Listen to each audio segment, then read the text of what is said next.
La bourse de Paris clôture dans le rouge ce soir après une journée de repli. Le CAC termine à moins 0,71% pour s'établir à 6532 points. Les investisseurs ont opté pour l'attentisme ce mardi à la veille des décisions de politique monétaire de la Fed et des résultats des géants technologiques américains.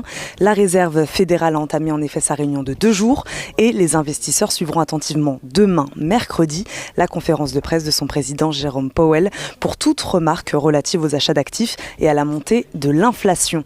Sinon, je le disais, les résultats des entreprises sont à l'honneur cette semaine des deux côtés de l'Atlantique.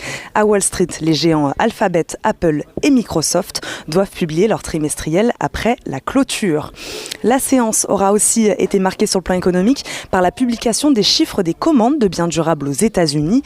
C'est une déception car elles n'ont augmenté que de 0,8% en juin, après plus 3,2% en mai. Et par la confiance du consommateur aux États-Unis, elle a continué de s'améliorer en juillet, très légèrement. L'indice ressort à 129,1 ce mois-ci contre 128,9 en juin, alors que les économistes attendaient en moyenne un tassement autour de 124 points. Retour en France et du côté des valeurs, on a suivi aujourd'hui LVMH. D'abord, l'envolée des ventes de Louis Vuitton et de Dior a dopé le chiffre d'affaires du géant français du luxe au deuxième trimestre. Les ventes du groupe ont progressé de 56% par rapport à la même période de 2020 à 28,67 milliards d'euros.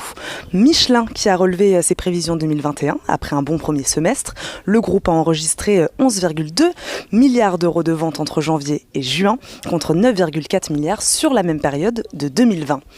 Lagardère, dont le cours a bondi aujourd'hui malgré qu'il fasse état lui d'une perte nette de 171 millions d'euros au premier semestre et a dit s'attendre à un environnement incertain cette année en raison des nouveaux variants du Covid-19.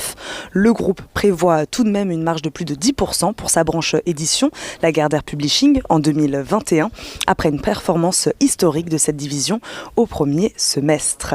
Dassault Systèmes en hausse également à la clôture. Le groupe a relevé ce mardi son objectif de croissance du chiffre d'affaires et de bénéfices nets par action pour l'exercice 2021, après la hausse de ses résultats trimestriels.